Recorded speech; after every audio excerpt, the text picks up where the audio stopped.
রাধে রাধে বন্ধুরা, জয় গৌর জয় নিতাই। আজ তোমাদের আনন্দময়ীমার লীলা কথা তোমাদের শোনাচ্ছিলাম পাঠ করে।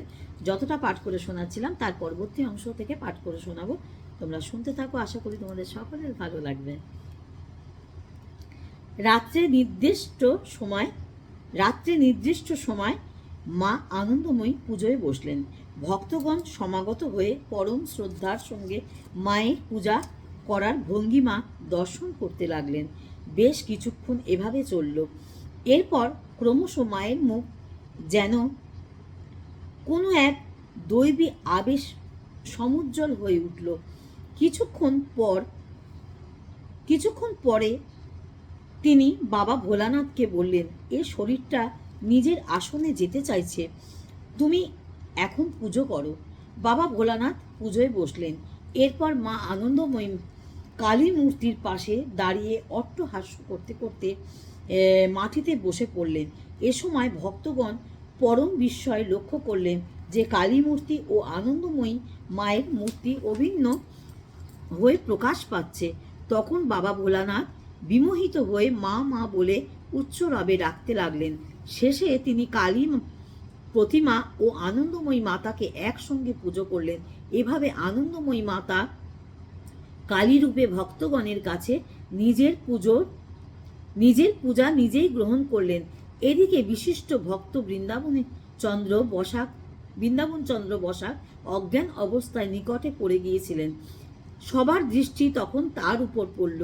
জ্ঞান ফিরে পেয়ে তিনি বললেন, মাতার মুখমণ্ডলে এক উজ্জ্বল জ্যোতি দেখে আমি চমকিত হয়ে জ্ঞান হারিয়ে ফেলেছিলাম। শাহবাগের লোকেরা মাতা আনন্দময়ীকে কালী মাতা রূপে কল্পনা করতেন। অবশেষে এভাবে তারা কালী মাতাকে ও আনন্দময়ীকে অভিন্ন রূপে দর্শন করলেন। বহু ক্ষেত্রেই দেখা গেছে কেউ কখনো আন্তরিকভাবে মায়ের নিকটে কিছু প্রার্থনা করলে তা তিনি পূরণ করতেন। এই ঘটনাটি তার মধ্যে একটি। মাতার এই রূপ সেদিন যারা দর্শন করেছিলেন তারা নিজেদেরকে ধন্য মনে করে আন্তরিকভাবে পরিতৃপ্ত হয়েছিলেন। এই পূজিত হওয়া কালী মূর্তি বিসর্জন দেওয়া হলো না।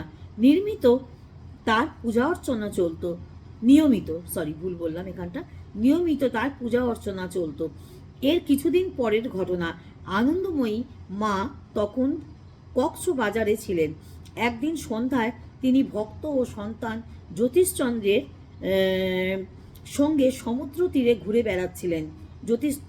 জ্যোতিষচন্দ্রের ভাইজির সাথে সমুদ্র তীরে ঘুরে বেড়াচ্ছিলেন। হঠাৎ চলতে চলতে তিনি বলে ওঠেন, আমার হাতখানা ভাঙা নাকি?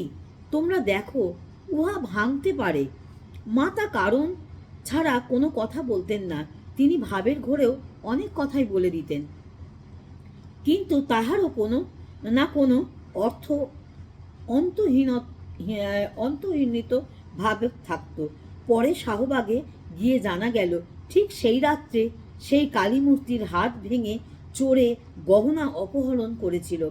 তাই আনন্দময়ী মা যে মহাকালীর প্রকাশ ছিলেন সে কথাও সেদিন শাহবাগের মানুষ বুঝতে পেরেছিলেন। নইলে এমন একটা কাণ্ড ঘটতে যাচ্ছে সে কথা আনন্দময়ী মা বুঝলেন কিভাবে? পরে মায়ের ইচ্ছা সেই মূর্তির সন্ধান করা হয়েছিল। এমনই মায়ের অনেক মহিমা শাহবাগের মানুষ প্রত্যক্ষ করেছিলেন। আজ এই পর্যন্ত বন্ধুরা, তোমরা সঙ্গে থাকো, সাথে থাকো। আনন্দময়ী মার লীলা কথা তোমাদের শোনাচ্ছি, আশা করি তোমাদের সকলের ভালো লাগছে। শুনতে শুনতে একটা লাইক দিও। লাইক তো দেবেই, তার সাথে সাথে কিছু একটা কমেন্ট করবে, আর কি শুনতে চাও, আর তোমাদের কি ভালো লাগা আছে সেগুলোও বলো, তাহলে আমার ভালো লাগবে, আরও তোমাদের শোনানোর ইচ্ছা হবে। সকলে ভালো থেকো, সুস্থ থেকো। রাধে রাধে, জয় গৌর জয় নিতাই।